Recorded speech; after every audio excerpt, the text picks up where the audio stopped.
Hello all, welcome back to Victory Exams Academy.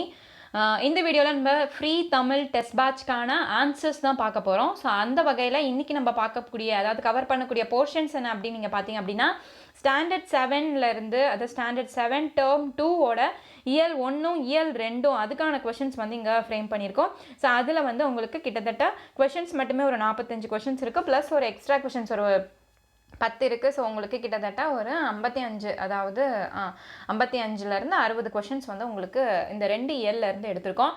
So இப்போ என்ன அப்படின்னா நம்ம வந்து ஃப்ரீ டெஸ்ட் பேட்ச் அப்படின்னு அனௌன்ஸ் பண்ண உடனே எல்லாருமே ரொம்ப இன்வால்மெண்ட்டோடு அவங்க நேம் ரெஜிஸ்டர் பண்ணிங்க. ஸோ நீங்கள் ரெஜிஸ்டர் பண்ணவங்க எல்லாருக்குமே அந்த டெலிகிராம் லிங்க்கில் ஜாயின் பண்ணிக்கோங்க அப்படின்னு சொல்லியிருந்தோம். அந்த டெலிகிராம் லிங்க்கில் உங்களுக்கு வந்து பிடிஎஃப்பும் வந்து நாங்கள் சென்ட் பண்ணிட்டு இருந்தோம். பட் இப்போ டெலிகிராமில் அதாவது நீங்கள் என்ரோல் பண்ணவங்க கிட்டத்தட்ட ஒரு 1K பக்கம் இருக்கும். ஸோ அந்த 1K பக்கம் இருக்கவங்க டெய்லி போடக்கூடிய பிடிஎஃப் அண்ட் வீடியோஸை வந்து நீங்கள் பார்க்குறது கிடையாது. ஸோ அது ஒரு ட்ராபேக்காக இருக்குது. ஸோ நீங்கள் நல்லா ஞாபகம் வச்சுக்கோங்க, நீங்கள் வந்து ஒரு எக்ஸாமுக்கு ப்ரிப்பேர் பண்ணுறீங்க அப்படின்னா இதுக்காக நீங்கள் வந்து ஒரு நேம் கொடுத்து நீங்கள் ஃப்ரீயாக ஒரு பேட்ச்சில் நீங்கள் என்ரோல் பண்ணுறீங்க. எவ்வளவோ அமௌண்ட் பே பண்ணி டெஸ்ட் பேட்சஸ் வந்து நிறைய ஆன்லைனில் இருக்குது.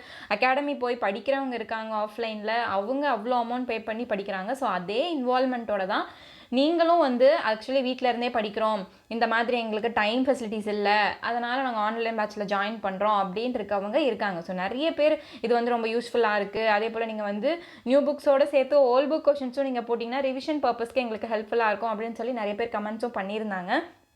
ஸோ அவங்க எல்லாருக்குமே ஒரு ஆல் தி பெஸ்ட். கண்டினியூஸாக உங்களோட ஸ்டடி பிளானை நீங்கள் வந்து வச்சுக்கணும். இன்றைக்கி ஒரு இயரில் வந்து நம்ம முடிக்கணும் அப்படின்னா அந்த இயரில் முடிச்சுட்டு, ஏன்னா தமிழ் வந்து ரொம்ப இம்பார்ட்டன்ட். நீங்கள் வந்து ஜிஎஸ்க்கு கான்சன்ட்ரேட் பண்ணுறீங்க, அதுக்கப்புறம் மேக்ஸுக்கு பண்ணுறீங்க, அது வந்து நம்ம செகண்ட் ப்ரிஃபரன்ஸாக தான் கொடுக்கணும். ஸோ ஃபர்ஸ்ட் ப்ரிஃபரன்ஸாக நம்ம கொடுக்கறது வந்து தமிழுக்கு நிச்சயமாக கொடுத்தா ஆகணும். தமிழில் உங்களால் 95க்கு மேலே, அதாவது 95, 96, 97, 98 இதுக்குள்ளே உங்களால் எடுக்க முடியல அப்படின்னா நம்மளுக்கு உள்ளே போகிறதுக்கான வாய்ப்பு கிடையாது அப்படிங்கிறது நீங்கள் தெளிவாக தெரிஞ்சுக்கணும். அப்போ தமிழில் நீங்கள் வந்து டெய்லியுமே அந்த புக்கை நீங்கள் வந்து எடுக்கணும்.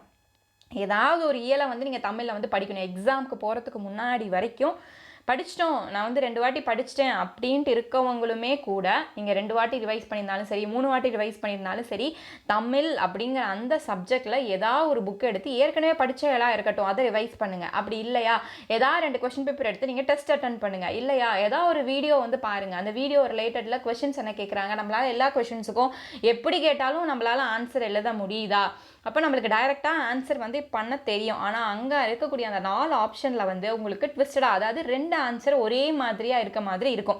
ஸோ நம்மளோட வீடியோஸ்லேயுமே நம்ம போடக்கூடிய அந்த ஆப்ஷன்ஸில் வந்து 2 ஆன்சர் சிமிலராக இருக்க மாதிரி தான் நம்ம போடுவோம் ஏதாவது ஒரு சிலதுக்கு. அப்போ ஒரு சிலர்லாம் வந்து கமெண்ட் பண்ணியிருந்தாங்க, இந்த 2 ஆன்சருமே இதுக்கு வருமே, எப்படி நீங்கள் வந்து இதுக்கு இந்த ஆன்சர் கரெக்டாக அப்படின்னு சொல்கிறீங்கன்னு சொல்லியிருந்தீங்க. ஸோ நீங்கள் நல்லா அந்த ஆப்ஷன்ஸை தெளிவாக பார்க்கணும். நம்மளுக்கு டெக்ஸ்ட் புக்கில் என்ன கொடுத்துருக்காங்க, அப்போ அந்த வேர்டு கொடுத்துருக்காங்கன்னா அந்த வேர்டு தான் நம்மளுக்கு ஆன்சர். அதோட பொருள் வந்து கொடுத்துருப்பாங்க, 2-3 பொருள்கள் அந்த வார்த்தைக்கு இருக்கும், அந்த பொருளும் ஆன்சரில் கொடுத்துருப்பாங்க. ஒருவேளை உங்களுக்கு அந்த டெக்ஸ்ட் புக்கில் கொடுக்கக்கூடிய அந்த வேர்டு அந்த வேர்டு இல்லாமல் உங்களுக்கு அந்த பொருள் மீனிங் இருந்துச்சு அப்படின்னா அதை நீங்கள் பண்ணலாம். ஆனால் ஃபஸ்ட்டு ப்ரிஃபரன்ஸ் நீங்கள் எதுக்கு பண்ணணும் அப்படிங்கிறத நீங்கள் முக்கியமாக பார்க்கணும். அந்த மாதிரியான கொஷின்ஸும் நம்மளுக்கு டிஎன்பிஎஸ்சியில் கேட்பாங்க. ஸோ இதில் என்ன ட்ராபேக்காக போயிட்டுருக்கு அப்படின்னா, இப்போ என்ரோல் பண்ண அந்த 1Kவுமே அந்த அத்தனை ஆஸ்பிரன்ஸுமே வந்து டெய்லியுமே வியூஸ் பார்க்குறதில்ல. இப்போ நம்மளோட வீடியோஸை பார்த்தீங்க அப்படின்னா ஃபஸ்ட்டு ஸ்டார்டிங்கில் போட்டால் அந்த ஒரு வீடியோக்கு மட்டும்தான் அந்த அளவுக்கு நீங்கள் வந்து வியூஸ் வந்து பார்த்துருந்துருக்கீங்க. ஸோ அடுத்து வரக்கூடிய வீடியோஸில் எல்லாமே 200, 300. ஸோ அதோட கண்டினியூஸான ஸ்டடி ப்ரிப்ரேஷன் அப்படிங்கிறது உங்ககிட்ட இல்லை. ஒரு நாளில் நம்ம வீடியோ அதிகபட்சம் ஒரு 10 to 20 மினிட்ஸ் தான் இருக்கும். ஸோ அந்த ஒரு 20 நிமிஷத்தில் ஒரு 10 நிமிஷம் நம்மளால் செலவழித்து நம்மளுக்கு என்ன அப்படிங்கிறத அந்த வீடியோவில் நம்மளால் கேட்க முடியாதா? ஸோ கண்டிப்பாக கேட்கலாம் இல்லையா? ஸோ நீங்கள் ஒரு 20 நிமிஷம் அப்படி உங்களுக்கு டைமே இல்லை அப்படின்னாலும் நீங்கள் ஒரு தூங்குறதுக்கு முன்னாடி தூங்க போகிறோம் அப்படின்னா ஒரு 10 நிமிஷம் மட்டும் நீங்கள் செலவழித்து அந்த வீடியோவை நீங்கள் கேளுங்க. ஸோ நீங்கள் இப்போ படிக்கல, நான் டெஸ்ட் அட்டென்ட் பண்ணி பார்க்க எனக்கு டைம் இல்லை, ஈவன் தோ நான் வந்து படிக்கவும் இல்லை, இன்னைக்கான சிலபஸை நான் வந்து படிக்கல, கவர் பண்ண முடியல அப்படின்னாலுமே பரவாயில்ல, அந்த கொஷின்ஸை நீங்கள் வந்து கேளுங்க. ஸோ இந்த கொஷினுக்கு இந்த ஆன்சர் தானா அப்படின்ட்டு அந்த ஆன்சரை உங்களோட பிரெயின் வந்து ஸ்டோர் பண்ணி வச்சுக்கும். ஸோ அதை தான் நீங்கள் வந்து கேட்கணும், அதுதான் நம்மளுக்கு முக்கியம். எக்ஸாம் பாயிண்ட் ஆஃப் வியூவில் நீங்கள் அங்கே போய் உட்காரும்போது ஏதோ ஒரு கொஷனுக்கோ இல்லை 2 கொஷனுக்கோ இது ஆன்சர் வந்துச்சு இல்லையா அப்படின்னு சொல்லி உங்கள் பிரெயின் ஆட்டோமேட்டிக்காக அதை வந்து ரிலேட் பண்ணும். ஸோ அந்த இது உங்களுக்கு ஹெல்ப்ஃபுல்லாக இருக்கும். ஸோ நீங்கள் கொடுத்த அத்தனை பேரும் இதில் வந்து நீங்கள் ஓரளவுக்கு அதாவது பாதிக்கு பாதியாவது நீங்கள் பார்ப்பீங்க அப்படின்னு பார்த்தா அதுவுமே வியூஸ் வந்து கவுண்ட் இல்லை. ஸோ அப்போ இந்த ஃப்ரீ டெஸ்ட் பேட்ச் போடுறதோட யூஸ் என்ன, எதுக்கு இவ்வளோ எஃபர்ட் எடுக்கணும்னா எஃபர்ட் எடுக்கிறேன். ஸோ அப்போ நீங்கள் ஃப்ரீயாக நம்ம வந்து கொடுக்குறோம் அப்படிங்கும்போது அதை வந்து நம்ம தரம் இல்லாமல் கொடுக்கக்கூடாது அப்படிங்கிறதுக்காக தான் அதுக்குன்னு ஒரு ஷெட்யூலும் போட்டு எப்படி பெய்ட் டச் பேட்சில் வந்து நீங்கள் வந்து உங்களுக்கு ஷெட்யூல் தராங்களோ அதே போல் ஷெட்யூல் கொடுத்துட்றேன். ஸோ அதே போல் வந்து உங்களுக்கு கொஷின்ஸுமே வந்து நானாக ஓனாக ஃப்ரேம் பண்ணுறேன். ஸோ எதில் இருந்தும் ஏற்கனவே எழுதின டெஸ்ட் கொஷின்ஸாக இருக்கட்டும் இல்லை வேறு எங்கேருந்து கலெக்ட் பண்ணி எடுக்கிற கொஷின்ஸும் கிடையாது. ஸோ ஓனாக நானே டெய்லியுமே என்னோட டைமை நான் ஸ்பெண்ட் பண்ணி இதை ஃப்ரீயாக வந்து நான் வந்து எடுத்துகிட்ருக்கேன். ஸோ அப்படி இருக்கும்போது உங்களோட இன்வால்மெண்ட்டும் அதில் இருக்கணும் அப்படிங்கிறத இந்த வீடியோவில் தெரிவிச்சுக்கிறேன். ஸோ இதுக்கப்புறம் ஃபாலோயிங் வீடியோஸில் உங்களுக்கு எந்த அளவுக்கு இன்வால்மெண்ட் இருக்குது அப்படின்னு பார்த்து தான் ஃபர்தராக யாரெல்லாம் இதில் வந்து இது பண்ணுறாங்களோ அவங்களுக்கு மட்டும் இதை வந்து தனியாக வந்து செப்பரேட்டாக அனுப்பலாம் அப்படிங்கிற ஒரு பிளானும் வந்து இந்த அகாடமியில் வந்து போயிட்டுருக்கு. பிகாஸ் எல்லாரோட இன்வால்மெண்ட்டும் வேணும் இல்லையா? ஸோ அப்போ இன்வால்மெண்ட்காக இந்த பர்பஸ்க்காக இந்த ஒரு பிளான் ஒரு ப்ராசஸிங் திங்கிங்கும் வந்து போயிட்டுருக்கு. ஸோ இது ஃபர்தராக என்ன அப்படிங்கிற டீட்டெயில்ஸ் வந்து அப்லோட் பண்ணுறோம். ஸோ இனிமேல் ரெகுலராக வந்து இந்த வீடியோஸ் வந்து நீங்கள் பார்க்க ஆரம்பிங்க. ஸோ ஒரு பாதிக்கு அது ஒரு 1000 இருந்துச்சுன்னா அதில் வந்து ஒரு பாதி ஒரு 500 ஒரு 600 வந்து ரெகுலராக ஃபாலோ பண்ணுறாங்க அப்படின்னா கூட அதில் எடுக்கிறது அந்த எஃபோர்ட் போடுறதுக்கு ஒரு யூஸ்ஃபுல்லாக இருக்கும் இல்லையா? ஸோ அந்த பர்பஸ்க்காக தான் இந்த ஒரு குட்டி இன்ட்ரோ. சரி, இப்போ நம்ம டேரெக்டாக அதோட ஆன்சருக்குள்ளே போயிடலாம். ஸோ ஃபர்ஸ்ட்டு வானம் மூன்றிய மதலை போல ஏனி சாத்திய அப்படிங்கிற அந்த வரிகள் வந்து உங்களுக்கு எந்த பாடத்திலிருந்து வந்திருக்கு, எந்த பாடல் வரிகள் இது அப்படின்னு சொல்லி கேட்டிருக்காங்க. ஸோ இந்த வரிகள் நம்மளுக்கு முதல்ல எந்த பாடல்ல இருந்து வந்திருக்கு அப்படின்னு நம்ம பார்க்கணும். ஸோ இது வந்து நம்மளுக்கு ப்ரிஸ்கிரைப் டெக்ஸ்டான கலங்கரை விளக்கம் அப்படிங்கிற அந்த தலைப்புல இருந்து வந்திருக்கு. ஸோ அந்த தலைப்பு எந்த இதில் இடம்பெற்றிருக்கு அப்படின்னு பார்த்தோம்னா 10 பாட்டு நூல்களில் ஒன்றான பெரும்பானாற்றுப்படையை வந்து இது வந்து இந்த பாடல் வந்து அதிலிருந்து தான் வந்திருக்கு. அப்போ இதோட ஆன்சர் என்ன? சிறுபானாற்றுப்படையா, பெருநர் ஆற்றுப்படையா, பெரும்பானாற்றுப்படையா, முல்லைப்பாட்டா? ஸோ தெளிவாக பார்க்கணும். பெரும்பான் ஆற்றுப்படை, option C is right answer. அடுத்தது மதலை என்பதின் பொருள். மதலை அப்படின்னா என்னது? தூணா, கடலா, இல்லை வந்து படகா, தீச்சுடரா அப்படின்னு நம்ம கேட்டிருந்தோம். மதலை அப்படின்னாலே நம்ம டைரெக்டாக ஞாபகம் வச்சுக்கிறது என்ன? மதலை அப்படின்னாலே தூண் அப்படின்னு அர்த்தம். அதுக்கப்புறம் கடல் அப்படின்னா அப்போ அதுக்கு என்ன வார்த்தை அப்படின்னு பார்த்தோம்னா கடல் அப்படின்னா அதுக்கு வந்து அழுவம் அப்படின்னு சொல்லுவோம். அதே போல் தீச்சுடர் அப்படிங்கிறது வந்து இந்த பாடலில் என்ன வார்த்தையில் கொடுத்துருப்பாங்க அப்படின்னா நெகிழி அப்படிங்கிற வார்த்தையில் கொடுத்துருப்பாங்க. நெகிழி அப்படிங்கிற வார்த்தையோட பொருள் வந்து தீச்சுடர். ஸோ இது எல்லாமே நம்ம தெளிவாக பார்த்துக்கணும் ஒவ்வொரு வேர்டுக்குமே என்னன்னு சொல்லி.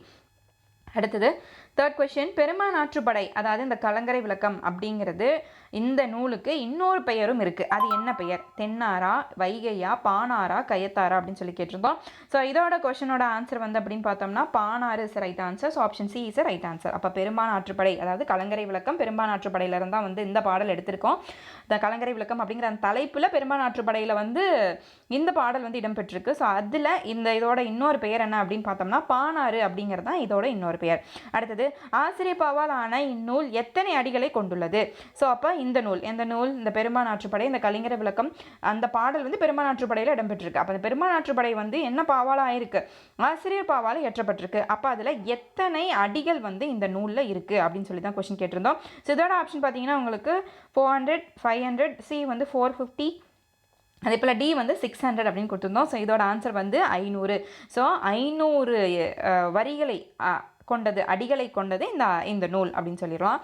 அடுத்தது கொஸ்டின் நம்பர் 5, பெரும்பானாற்றுப்படையின் பாட்டுடை தலைவன் யார்? ஸோ இந்த பெரும்பானாற்றுப்படையோட பாட்டுடை தலைவன் யார்? பாணரா, இளங்கோவடிகளா, உருதிரங்கண்ணனாரா, இல்லை தொண்டைமான் இளந்திரையனா அப்படின்னு சொல்லி நம்ம ஆப்ஷன்ஸ் வந்து கொடுத்துருக்கோம். ஸோ இதோட ஆன்சர் வந்து பாட்டுடை தலைவன் தொண்டைமான் இளந்திரையன். ஸோ அது வந்து உருத்திரங்கண்ணனார் தான் வந்து இந்த பாடலை வந்து எழுதியவர். பெரும்பானாற்றுப்படையின் ஆசிரியர் உருத்திரங்கண்ணனார். ஆனால் இந்த பெரும்பானாற்றுப்படையில் உருத்திரங்கண்ணனார் யாரை பாடுடை தலைவனாக கொண்டிருக்காரு? தொண்டைமான் இளந்திரையன் தான் வந்து பாடுடை தலைவனாக கொண்டிருக்காரு. அப்போ option D is right answer. அடுத்தது ஏனி சாத்திய ஏற்றருஞ்சென்னி என்னும் வரிகளில் உச்சி என்ற பொருளை கொண்ட சொல்லுது. இப்போ நம்ம வந்து பொருளை கொடுத்துட்டோம். உச்சி அப்படிங்கிறது பொருள். அப்போ இந்த பொருள் எந்த வார்த்தைக்கு இந்த பொருள் வந்து பொருந்தும்? அப்போ ஏனியா, சாத்தியமா, ஏற்றருனா, ஜென்னியா அப்படிங்கிற எந்த வார்த்தையோட பொருள் உச்சி அப்படின்னு வந்து கேட்டிருந்தோம். ஸோ இது வந்து சென்னி அப்படிங்கிறதோட பொருள் தான் வந்து உச்சி அப்படின்னு நம்ம சொல்லலாம். அப்போ சென்னியோட பொருள் என்ன அப்படின்னு பார்த்தோம்னா உச்சி. அடுத்து கொஸ்டின் நம்பர் 7, வேயா மாடம் எனப்படுவது டேஷ். வேயா மாடம் எனப்படுவது சாந்தினால் பூசப்பட்ட மாடமா, இல்லை சுண்ணாம்பினால் பூசப்பட்டதா, இல்லை வந்து களிமண்ணால் பூசப்பட்டதா, சாரி அங்கே லீ வந்து மிஸ்ஸிங். ஸோ களிமண்ணால் பூசப்பட்டதா, அதே போல் வந்து உங்களுக்கு சுடுமண்ணால் பூசப்பட்டதா அப்படிங்கிறத நீங்கள் ஆப்ஷன்ஸ் வந்து கொடுத்துருந்தோம். ஸோ வேயா மடம் அப்படிங்கிறது சாந்தினால் பூசப்படுவது. So option A is right answer. அடுத்தது கடியலூர் உருத்திரங்கண்ணனார் எத்தனை நூல்களை 10 பாட்டு நூல்களில் இயற்றியுள்ளார்? இப்போ 10 பாட்டில் மொத்தம் நம்மளுக்கு 10 பாடல்கள் இருக்கும். அப்படி 10 நூல்கள் இருக்குது அப்படின்னு நம்மளுக்கு தெரியும். என்னென்ன நூல்கள் இருக்குது அப்படிங்கிறத ஃபஸ்ட் நீங்கள் ரீகலெக்ட் பண்ணிக்கணும். ஃபஸ்ட்டு இருக்க நூல் திருமுருகாற்றுப்படை. இப்போ நான் சொல்ல நீங்கள் வந்து சைட்லேயே நீங்கள் ஒரு ஹிண்ட்ஸ் மாதிரியும் எடுத்தும் எழுதிக்கலாம். ஸோ என்னென்ன நூல்கள் இருக்குது? திருமுருகாற்றுப்படை இருக்குது, பெருநர் ஆற்றுப்படை இருக்குது, பெரும்பான் ஆற்றுப்படை, சிறுபான் ஆற்றுப்படை, முல்லைப்பாட்டு, மதுரை காஞ்சி, நெடுநல்வாடை, குறிஞ்சிப்பாட்டு, பட்டினப்பாலை, மலைப்படுகாம் இப்படிங்கிற இந்த 10 நூல்களும் 10 பாட்டில் இடம்பெற்றிருக்கு. அதில் திருமுருகாற்றுப்படை அப்போ அந்த 10 நூல்களோட ஆசிரியரும் நீங்கள் பார்த்துக்கணும். ஸோ இது வந்து நம்மளுக்கு நம்ம ப்ரிஸ்கிரைப்டு வந்து நம்மளுக்கு பெரும்பான் ஆற்றுப்படை தானே. அப்போ நம்ம ஏன் மற்றதோட ஆசிரியர் பார்க்கணும் அப்படின்னா கண்டிப்பாக பார்த்து தான் ஆகணும். அதுவுமே நம்மளுக்கு ரிலேட்டடான கொஷின்ஸ் தான். ஸோ அப்போ ஒவ்வொன்றுக்கான ஆசிரியரும் நீங்கள் பார்த்துக்கணும். அப்போ திருமுருகாற்றுப்படையோட ஆசிரியர் யார்? நக்கீரர். அதே போல் பெருநர் ஆற்றுப்படையோடது முடத்தம கண்ணியர். அடுத்து பெரும்பான் ஆற்றுப்படை வந்து கடியலூர் உருத்திரங்கண்ணனார். இதுதான் நம்ம இப்போ படிச்சுக்கிட்டு இருக்கக்கூடிய அந்த பாடல். அடுத்து சிறுபான் ஆற்றுப்படை இடைக்களி நாட்டு நல்லூர் நத்தனார். ஸோ இது எல்லாமே முக்கியம். எந்த நாட்டு? இடைக்களி நாட்டு நல்லூர் நத்தத்தனார். அவர் தான் வந்து சிறுபான் ஆற்றுப்படை. அதே போல் முல்லைப்பாட்டு நப்பூதனார், மதுரை காஞ்சி மாங்குடி மருதனார். இந்த மாமா அப்படிங்கிறதுலாம் நீங்கள் வந்து ஞாபகம் வச்சுக்கலாம். மதுரை மா, அதே போல் மாங்குடி மருதனார். இந்த மாதிரி ஏதோ ஒரு ஹிண்ட் வச்சு இந்த பெயர்கள் நீங்கள் ஞாபகம் வச்சுக்கணும். அடுத்தது நெடுநல்வாடை நக்கீரனார். அதே போல் வந்து உங்களுக்கு குறிஞ்சிப்பாட்டு கபிலர், பட்டினப்பாலை கடியலூர் உருத்திரங்கண்ணனார், இப்போ மலைப்படுகாடம் பெருங்குன்றூர் கௌசிகனார். இந்த 10க்கும் ஆசிரியர்களை நீங்கள் வந்து பார்த்துக்கணும். அப்போது இந்த 10ல் இப்போ கேள்வி என்ன கேட்டிருக்கோம்? 10 பாட்டில் எத்தனை நூல்களை வந்து உருத்திரங்கண்ணனார் வந்து எழுதியிருக்காரு அப்படின்னு பார்த்தோம். அப்புறம் 10 பாட்டில் நம்மளுக்கு ப்ரிஸ்கிரைப்டு பெரும்பான் ஆற்றுப்படை உருத்திரங்கண்ணனார் எழுதியிருக்காரு. அப்போ வேறு ஏதாவது 10 பாட்டில் இருக்கக்கூடிய அந்த 10 நூல்களில் இன்னொரு நூல் உருத்திரங்கண்ணனார் எழுதியிருக்காரா அப்படின்னு நம்ம பார்க்கணும். எழுதியிருக்காரானா எழுதியிருக்காரு. எதை எழுதியிருக்காரு அப்படின்னு பார்த்தோன்னா பட்டினப்பாலை எழுதியிருக்காரு. அப்போது பெருநர் ஆற்றுப்படையும் சரி, அதே போல் பட்டினப்பாலையும் சரி, ரெண்டுமே இயற்றியவர் கடியலூர் உருத்திரங்கண்ணனார். அப்போ இன்னொரு பாடல் என்ன எழுதியிருக்காரு? பட்டினப்பாலை. அப்போ மொத்தம் எத்தனை நூல்கள் வந்து அந்த 10 பாட்டில் இடம்பெற்றிருக்கு அப்படின்னு பார்த்தா 2 நூல்கள் கடியலூர் உருத்திரங்கண்ணனார் இயற்றிய நூல்கள் வந்து இடம்பெற்றிருக்கு. ஸோ இதோட ஆப்ஷன் வந்து நம்ம என்ன சொல்லலாம் அப்படின்னு பார்த்தோன்னா அப்போ 2 அப்படிங்கிறது தான் சரியான விடை. அடுத்தது அழுவம் என்பதன் பொருள் டாஸ். அழுவம் அப்படின்னா என்ன? பெருநீர் பரப்பா, கடலா, சுடரா, தூணா அப்படின்னு சொல்லி நம்ம கேட்டிருந்தோம். ஸோ அழுவம் அப்படின்னாலே அதை வந்து நம்ம என்னென்னு சொல்லலாம்? அழுவம் வந்து கடல். அழுவம்னா கடல். நம்ம ஏற்கனவே அந்த இதிலேயே பார்த்தோம். அழுவம் அப்படிங்கிறது கடல். So option B is right answer. அடுத்து கவின்மிகு கப்பல் என்ற நூலை இயற்றியவர். ஸோ கவின்மிகு கப்பல் அப்படிங்கிற அந்த நூலை இயற்றியவர் யார்? உருத்திரங்கண்ணனாரா, வான மாமலையா, இல்லை வந்து மருதன் இளநாகனாரா, நக்கீரனாரா அப்படின்னு சொல்லி நம்ம கேட்டிருந்தோம். ஸோ இதில் வந்து இந்த நூலை இயற்றியவர் யார் அப்படின்னு பார்த்தா, ஸோ இதோட ஆசிரியர் யார் அப்படின்னு பார்த்தா மருதன் இளநாகனார். So option C is uh right answer. Option C. அடுத்து கவின்மிகு கப்பல் இடம்பெற்றுள்ள நூல் எந்த நூலில் இடம்பெற்றிருக்கு? இப்போ எப்படி நம்ம கலங்கரை விளக்கம் வந்து பெரும்பான் ஆற்றுப்படையில் வருதுன்னு சொன்னோமோ, அதே போல் கவின்மிகு கப்பல் இடம்பெற்றுள்ள நூல் எது அப்படின்னு நம்ம வந்து கேட்டிருந்தோம். ஸோ அது அகநானூரா, புறநானூரா, கலித்தொகையா அப்படின்னு சொல்லி கேட்டிருந்தோம். ஸோ அதோட ஆன்சர் வந்து அகநானூறு. So option A is uh right answer. So 11th கொஷனுக்கு option A is right answer. Next question 12. அகநானூறுவின் வேறு பெயர் என்ன? ஸோ அகநானூருக்கு இன்னொரு பெயர் இருக்குது. அதோட வேறு பெயர் என்ன? பானாறு. பானாறு அப்படிங்கிறது நம்ம பார்த்தது பெரும்பான் ஆற்றுப்படைக்கு பார்த்தோம். அதே போல் குறுந்தொகை, நெடுந்தொகை. ஸோ அப்போ அகநானூரோட வேறு பெயர் என்ன அப்படின்னு நம்ம பார்த்தோம் அப்படின்னா அதை வந்து நம்ம நெடுந்தொகை அப்படின்னு சொல்லுவோம். So option C is uh right answer. அடுத்த கொஸ்டின் நம்பர் 13. அகநானூறு எத்தனை பிரிவுகளை கொண்டது? அகநானூறில் மொத்தம் எத்தனை பிரிவு இருக்குது அப்படின்னு பார்த்தோம்னா 3 பிரிவுகள் அகநானூறில் இருக்குது. இது எல்லாமே நீங்கள் பக்கத்தில் எழுதிக்கணும். அது என்னென்ன அப்படிங்கிற பிரிவு இப்போ நான் சொல்கிறேன், அதையும் நீங்கள் நோட் பண்ணிக்கலாம். ஸோ அகநானூறில் இருக்கக்கூடிய 3 பிரிவுகளை ஃபஸ்ட்டு வந்து களிற்று யானை நிறை. முதல் பிரிவு களிற்று யானை நிறை. அடுத்து 2வது பிரிவு மணிமிடை பவளம். 3வது பிரிவு நித்திலக்கோவை.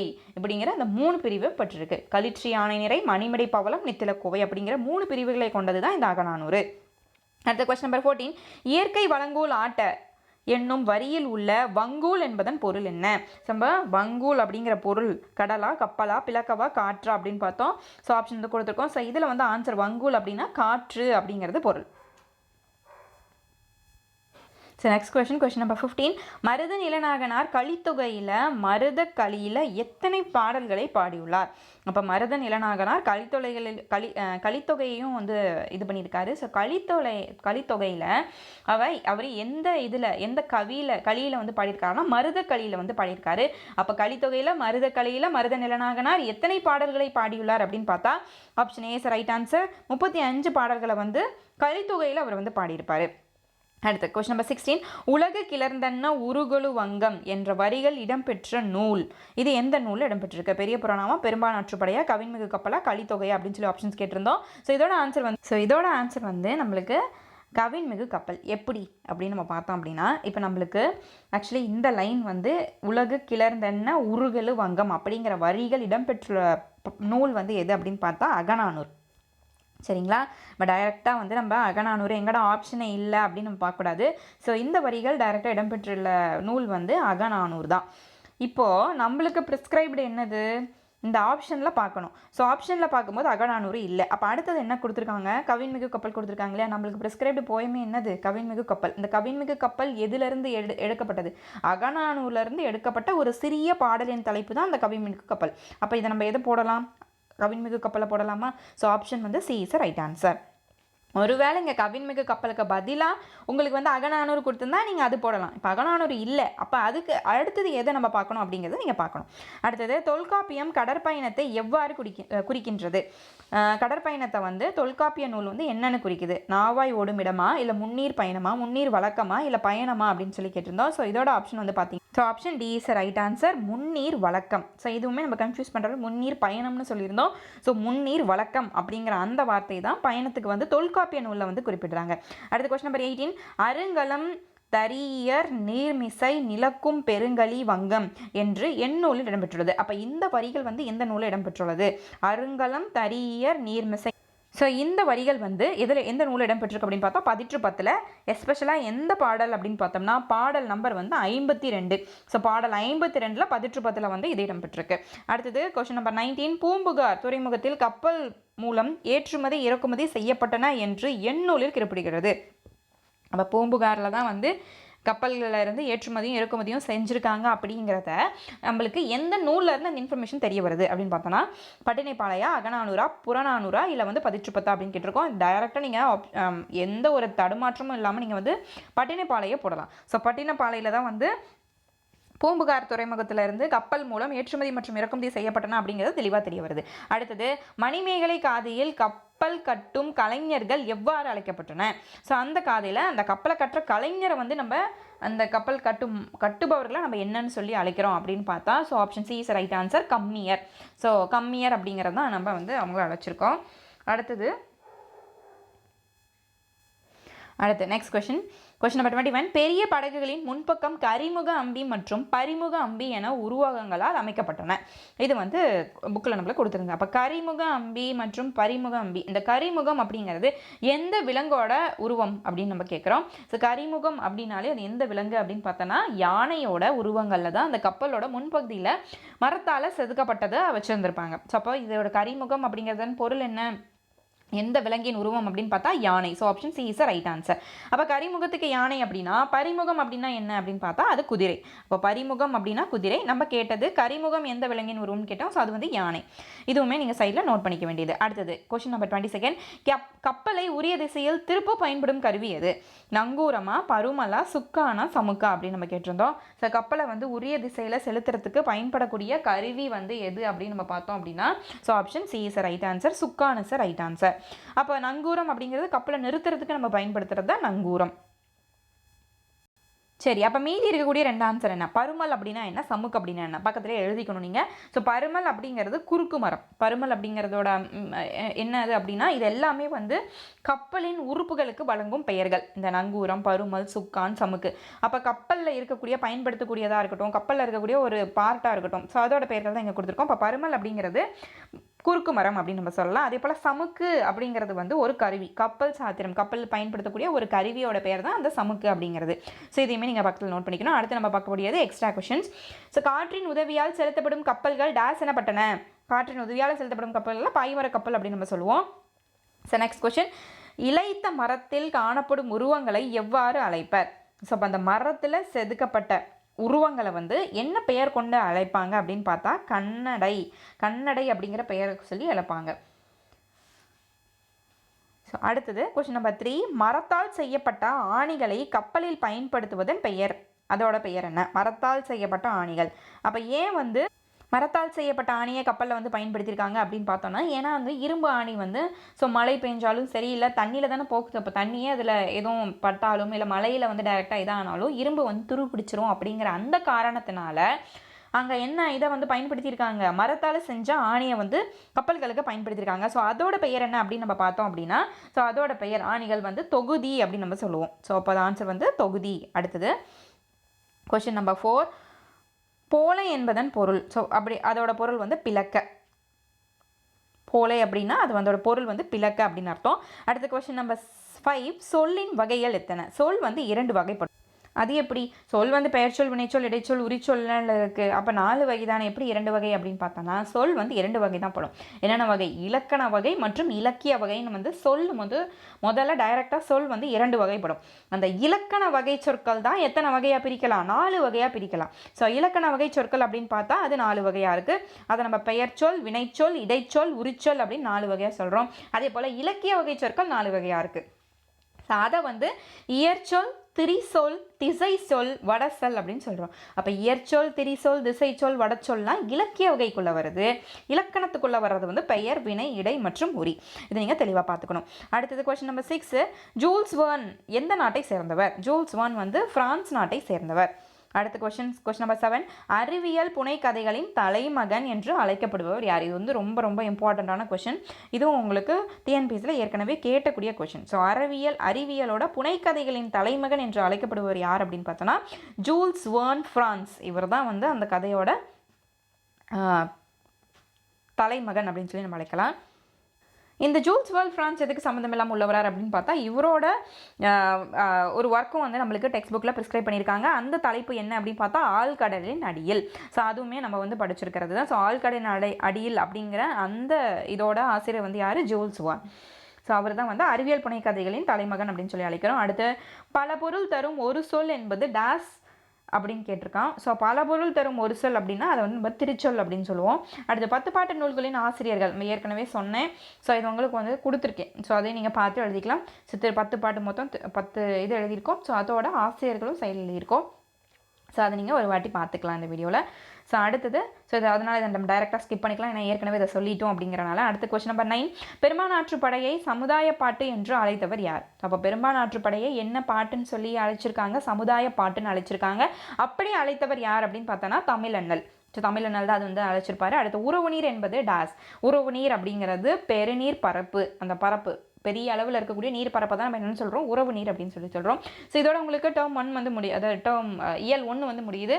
அடுத்தது நம்ம இயல் 2க்கு போகிறோம். ஸோ இன்ப தமிழ் கல்வியின் ஆசிரியர் ஸோ யார் அப்படின்னு பார்த்தா ஆப்ஷன் வந்து நம்மளுக்கு டைரெக்டாகவே தெரியும், பாரதிதாசன். இது வந்து டைரக்ட் கொஷின். எடுத்ததுமே ஃபஸ்ட்டு நம்மளுக்கு இயல் 2ல் வரக்கூடிய தலைப்பு இன்பத்தமிழோட ஆசிரியர் வந்து பாரதிதாசன்.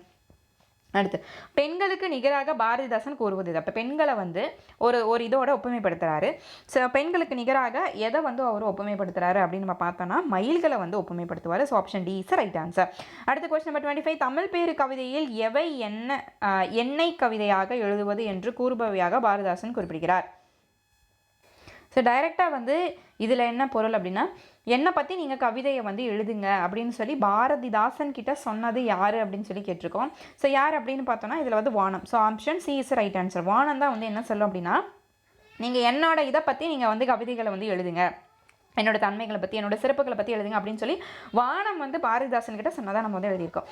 அது மட்டும் இல்லாமல் என்னென்ன விஷயங்கள் வந்து அவர்கிட்ட சொல்லும் அப்படின்னா நீரோடையும் தாமரை மலர்களையும் இதை பற்றி எழுதுங்க அப்படின்னு சொல்லி அவங்க சொல்கிறதாகவும், அதே போல் காடு வயல்களும் மேகங்கள் வந்து சொல்கிறதாகவும், அதே போல் மயில் வந்து அதை பெண்களின் அன்பினையை வந்து சொல்லுங்கள் அப்படின்னு சொல்லி சொல்கிறதாகவும் இதில் வந்து கொடுத்துருப்போம்.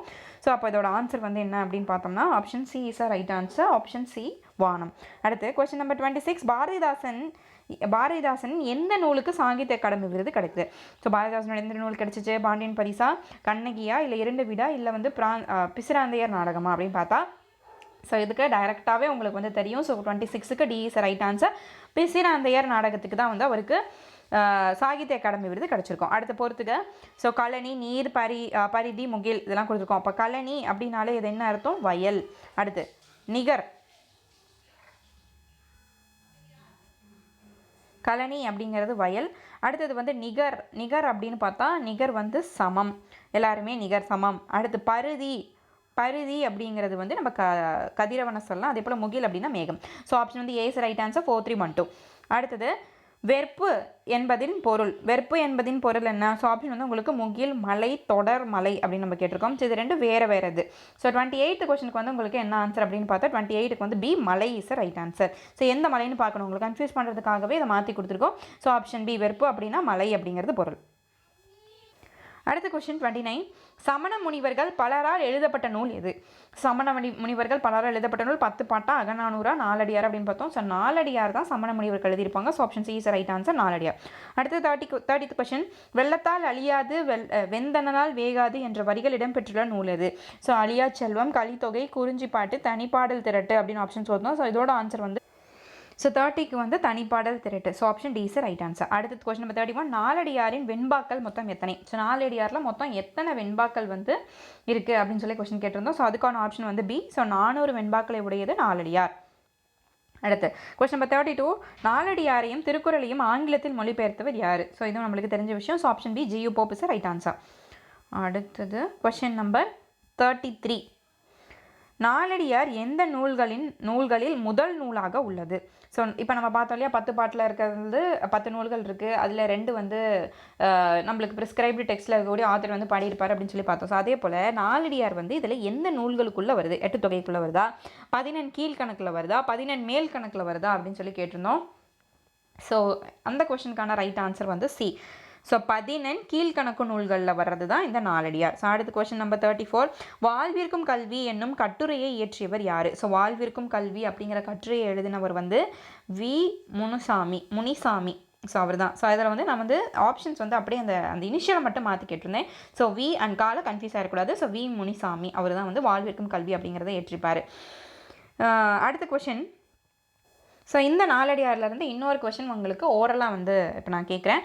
ஸோ நாலடியாரோட வேறு பெயர்கள் அப்படின்னு பார்த்தா நாலடி, 400 மற்றும் இதுக்கு இன்னொரு பெயர்கள் இருக்குது. அப்போ நாலடியாருக்கு இருக்கக்கூடிய வேறு பெயர்கள் என்ன? உங்களை நான் சொல்லிட்டேன், நாலடி, 400. இன்னொரு பெயர் என்ன அப்படிங்கிறத தெரிஞ்சு நீங்கள் கமெண்ட்டில் பின் பண்ணுங்கள்.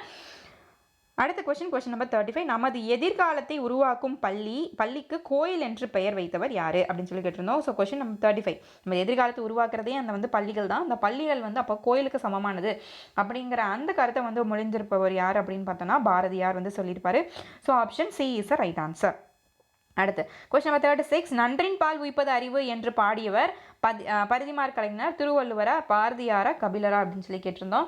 ஸோ இதுக்கு வந்து திருவள்ளுவர். ஸோ நன்றின் பால் உய்ப்பது அறிவு அப்படிங்கிறது அதை சொன்னது வந்து திருவள்ளுவர். அடுத்து காலத்தின் அருமையை கூறும் திருக்குறள் அதிகாரம். ஸோ எந்த அதிகாரம் காலத்தை பற்றி கூறுது? அழியா செல்வம் அதிகாரமா, கல்வியா, ஒளிவிளக்கா, காலமறிதலா? ஸோ இதில் உங்களுக்கு டைரெக்டாக தெரியும், காலத்தை பற்றி சொல்கிறது அந்த அதிகாரத்தின் பெயர் காலமறிதலாக தான் இருக்கும். அடுத்து கொஸ்டின் நம்பர் 38. உயர்வடைவோம் இதான் பிரித்தெழுதுக அப்படின்னு கேட்டிருந்தோம். அதுக்கு ஆப்ஷன் இல்லை, நம்மளே எழுதிக்கலாம். ஸோ உயர்வு கூட்டல் அடைவோம். ஸோ இது நீங்கள் கரெக்டாக எழுதியிருப்பீங்க. அடுத்த கொஸ்டின் நம்பர் 39. பள்ளி மறுதிறப்பு கதையை எழுதியவர் யார்? ஸோ பாரதியாரா, சுப்ரதினதாசனா, சுப்ரபாரதி மணியனா, தாராபாரதி அப்படின்னு கேட்டிருந்தோம். ஸோ அதோட ஆன்சர் வந்து ஆப்ஷன் சி, சுப்ரபாரதி மணியன் தான் வந்து ரைட் ஆன்சர். என்ன கவிதை எழுதியிருப்பார்? பள்ளி மறுதிறப்பு கதையை வந்து எழுதியிருப்பார். அடுத்த கொஸ்டின் நம்பர் 40. மணியன் நடத்தி வந்த இலக்கிய இதழின் பெயர் என்ன? ஸோ சுப்ரபாரதி மணியன் வந்து நடத்தி வந்த இலக்கிய இதழோட பெயர் என்ன? உணவு, நாடு, தேசம், கனவு. ஸோ ஆப்ஷன் வந்து இதில் வந்து நம்ம பார்த்தோம் அப்படின்னா ஸோ 40th கொஸ்டினுக்கு வந்து option D is right answer, கனவு அப்படிங்கிறதா வந்து சரியான ஆன்சர். அடுத்த கொஸ்டின் நம்பர் 41. சுப்ரபாரதி மணியன் எழுதாத நூல்கள் இவற்றில் எதை? ஸோ அவர் எழுதாத நூல் எது? அப்போ மீதி 3 நூலும் அவர் எழுதினது தான். ஸோ எழுதாத நூல் எது அப்படின்னு பார்த்தா கடலின் அடியில் அப்படிங்கிற நூல் தான் அவர் எழுதாத. பிறகு மீதி எல்லாமே ஒரு நூல். இப்போ சுப்ரபாரதி மணியனோட நூல் எது? பின்னல் வேட்டை, அதே போல் வந்து புத்துமன், தண்ணீர் யுத்தம், இதெல்லாமே இவர் எழுதினது, சுப்பிரமணிய பாரதி எழுதினது. அப்போ கடலின் அடியில் தான் வந்து இவர் எழுதாத நூல், அதுதான் வந்து சரியான விடை. அடுத்த கொஸ்டின் நம்பர் 42. தமிழின் ஓரெழுத்து மொழிகள் மொத்தம் எத்தனை?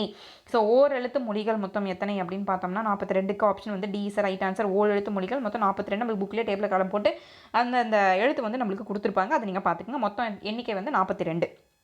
அடுத்து சிறு சிறு உறுப்புகளாக பிரித்தால் அமையும் சொற்கள் டாஸ் என்பர். கொஞ்சம் கொஞ்சமாக பிரித்தா அது அமையது வந்து பகுப்பதம். நம்ம பார்த்துருப்போம் நம்ம இலக்கணத்தில் பகுப்பதம் பகாப்பதம் இதெல்லாமே பார்த்துருப்போம். பகுப்பதம் இஸ் ரைட் ஆன்சர். அடுத்த கொஸ்டின் நம்பர் 44க்கு என்ன ஆன்சர் அப்படின்னு பார்த்தோம்னா காலத்தை காட்டும் பகுப்பத உறுப்பு இடைநிலையா முதல் நிலையா இரண்டாம் நிலையா? ஸோ இரண்டாம் நிலையை வந்து காலத்தை காட்டுமா முதல் நிலை காட்டுமா இடைநிலை காட்டுமா அப்படின்னு பார்த்தோம். ஸோ இடைநிலை தான் வந்து காலத்தை காட்டும் உறுப்பு. ஸோ அப்போ வந்து இடைநிலை இஸ் ரைட் ஆன்சர். அடுத்து ஒரு பொறுத்துக்க கொடுத்துருக்கோம். ஸோ இது வந்து அந்த ஓரெழுத்து ஒரு மொழியில் கொடுத்துருக்கோம். அதுக்கு என்ன பொருள்? இப்போ ஓ அப்படிங்கிறதுக்கான பொருள் என்ன, மாக்கு என்ன, கா என்ன, தீ என்ன? ஸோ இதுக்கு நம்ம மேட்ச் பண்ணோம் அப்படின்னா ஸோ அப்படிங்கிறதுக்கு வந்து நீர் தாங்கும் பலகை அது. ஸோ ஃபர்ஸ்ட்டுக்கு இது. அடுத்தது வந்து மா அப்படிங்கிறதோட பொருள் வந்து திருமகள். அடுத்தது வந்து கா அப்படிங்கிறதோட பொருள் கா இது வந்து நெடில்கா. ஸோ காவோடது வந்து சோலை. அதே போல் தீ அப்படின்னா அது வந்து கோபமாக குறிக்கும். ஸோ ஆப்ஷன் வந்து உங்களுக்கு பார்த்தீங்கன்னா 3 4 2 1. So option A is right answer. Okay, இப்போ நம்ம செட் ஆஃப் கொஷின்ஸ் வந்து பார்த்தாச்சு. இதில் வந்து நீங்கள் எவ்வளோ மார்க்ஸ் வந்து இதில் எடுத்திருக்கீங்க, நீங்கள் டெஸ்ட் அட்டன் பண்ணியிருந்தீங்கன்னா எவ்வளோ மார்க் எடுத்திருக்கீங்க? அப்படி இல்லை நான் வந்து சும்மா ரிவிஷன் பர்பஸ்க்காக நான் டெய்லியுமே இந்த கொஷின்ஸை பார்த்து என்னோட ரிவிஷனை வந்து நான் வந்து இது பண்ணிக்கிறேன், படிச்சுட்டு நான் ரிவைஸ் பண்ணிக்கிட்டேன். ஸோ இது எனக்கு ஹெல்ப்ஃபுல்லாக இருக்குது அப்படின்னு நீங்கள் வந்து வீடியோஸை பார்த்தும் நீங்கள் வந்து ஸோ ஒரு பேப்பர் வேணா எடுத்து நீங்கள் டெஸ்ட் எழுதாமல் இப்போ நம்ம கொஷினை வாசிச்சுட்டாலே நம்மளுக்கு டேரெக்டாக ஆன்சர் சொல்கிறதுக்கு முன்னாடி என்ன ஆன்சர்னு பார்ப்போம். ஸோ அப்படியுமே நீங்கள் வந்து எழுதலாம். ஸோ இப்படி நீங்கள் ரெகுலராக கண்டினியூஸாக வீடியோஸை பாருங்கள். ஒரு 10 நிமிஷம் இதுக்காக நீங்கள் ஒதுக்குங்க. ஸோ நீங்கள் யாரெல்லாம் தமிழ் டெஸ்ட் பேட்ச் ஃப்ரீ டெஸ்ட் பேட்ச்சில் என்ரோல் பண்ணியிருக்கீங்களோ கண்டிப்பாக அத்தனை பேரும் வீடியோ வந்து பார்க்கணும். ஸோ உங்களோட எஃபோர்ட்டும் வேஸ்ட் ஆகக்கூடாது, எங்களோட எஃபோர்ட்டும் வேஸ்ட் ஆகக்கூடாது. ஸோ நிச்சயமாக அது வந்து நீங்கள் வந்து அதை யூட்டிலைஸ் பண்ணிக்கோங்க. அது ரொம்ப யூஸ்ஃபுல்லாகவும் இருக்கும், உங்களுக்கு எக்ஸாம் பாயிண்ட் ஆஃப் வியூவில் ஹெல்ப் பண்ணும். ஸோ தொடர்ந்து நம்ம வீடியோவை நம்ம சேனலில் போஸ்ட் பண்ணக்கூடிய வீடியோஸை பாருங்கள். நீங்கள் ரெகுலராக பார்க்குறவங்களா இருந்தீங்க அப்படின்னா நாங்கள் ஒரு அனாலிட்டிக்ஸ் வந்து எடுத்துகிட்ருக்கோம். ஸோ அந்த அனாலிட்டிக்ஸ் படி யாரெல்லாம் வீடியோஸை நீங்கள் ரெகுலராக பார்க்குறீங்களோ அவங்களுக்கு ஸோ இந்த டெஸ்ட் பேட்ச் முடிஞ்சதுக்கப்புறம் ஃபர்தராக வந்து நம்ம ஓல்ட் டெஸ்ட் பேட்ச் முடிச்சாச்சு இல்லையா, நியூ டெஸ்ட் பேட்ச்சில் இருந்து உங்களுக்கு கொஷின்ஸ் வந்து ஓவராலாக ஸோ ஃப்ரம் 6 to 10th இல்லை வந்து 6 to 12th நாங்கள் வந்து பிளான் பண்ணியிருக்கோம். ஸோ அதில் இருக்கக்கூடிய ஓல்ட் புக்ஸில் இருக்கக்கூடிய கொஷின்ஸ் வந்து ரெகுலராக நம்ம வீடியோஸை ஃபாலோ பண்ணுறவங்களுக்கு மட்டும் அவங்களுக்கு ப்ரைவேட்டாக அந்த கொஷின்ஸ் வந்து அனுப்பப்படும். இதுக்கு எந்த ஒரு ஃபீயுமே கிடையாது, எந்த ஒரு சார்ஜரும் கிடையாது. ஸோ நீங்கள் ரெகுலராக நம்ம சேனலை ஃபாலோ பண்ணி நம்ம சேனலில் இருக்கக்கூடிய வீடியோஸ்க்கு நீங்கள் சப்போர்ட் பண்ணி நீங்கள் வந்து பார்த்துட்ருக்கீங்க அப்படிங்கிற அந்த பாயிண்ட் ஆஃப் வியூவில் உங்களுக்கு இது ஒரு அடிஷ்னலாக வந்து கொடுக்குறோம். ஸோ அது நீங்கள் ரெகுலராக நம்ம வீடியோஸை பார்க்குறவங்களுக்கு மட்டும்தான் அந்த இது வந்து கிடைக்கும். ஸோ அது வந்து யாரெல்லாம் பண்ணுறீங்க, அதே போல் நம்ம சேனலில் இப்போ ஏதாவது ஒரு கொஷின் கேட்டோம் அப்படின்னா அந்த கொஷனுக்கான ஆன்சர் கமெண்ட் அண்ட் லைக்ஸ் வந்து பண்ணுறவங்களுக்கு இது ஒரு ஃப்ரீ போனஸாக வந்து ஃப்ரீ அடிஷ்னல் பர்பஸாக அதாவது ரிவிஷன் பர்பஸ்க்காக இது வந்து கொடுக்குறோம். இது எதுக்காக அப்படின்னா ஒரு மேம் ஏற்கனவே கேட்டிருந்தாங்க, மேம் இது எல்லாமே யூஸ்ஃபுல்லாக இருக்குது, நீங்கள் ப்ளஸ் இந்த கொஷின்ஸோட நீங்கள் ஓல்ட் புக் கொஷின்ஸும் போட்டிங்கன்னா எங்களுக்கு ரொம்ப யூஸ்ஃபுல்லாக இருக்கும் அப்படின்னு போட்டிருந்தாங்க. ஸோ ஓல்ட் புக் அப்படின்னு நம்ம பொறுத்தோன்னா இதுலேருந்து கொஞ்சம் தான் டீவியேட் ஆகும் நியூ புக்கில் இருந்து ஒரு 5 to 10 கொஷின்ஸ் தான் ஒவ்வொரு இயர்லையுமே நம்மளுக்கு அடிஷ்னலாக எடுக்கிற மாதிரி இருக்கும். ஸோ அதனால் அதை வந்து ஒவ்வொரு இயலுக்கும் தனித்தனியாக மிங்கிள் பண்ண வேணாம் அப்படின்னு சொல்லிட்டு அது தனியாக செட் ஆஃபாக நியூ புக் கொஷின்ஸாகவே போட்டு நம்ம இந்த டெஸ்ட் பேட்ச் முடிச்சதுமே அது வந்து நம்மளுக்கு ப்ரொவைட் பண்ணிடுவோம். ஸோ அதனால் தொடர்ந்து நம்ம சேனலில் மறக்காமல் கண்டினியூஸாக டே டு டே நம்ம வந்து ஒரு நாள் விட்டு ஒரு நாள் தான் போடுறோம். ஸோ அப்போ அந்த வீடியோ ஒரு 10 minutes ப்ளே ஆகுதுன்னா அந்த 10 minutes நீங்கள் கேட்டு முடிச்சிருங்க. So thank you.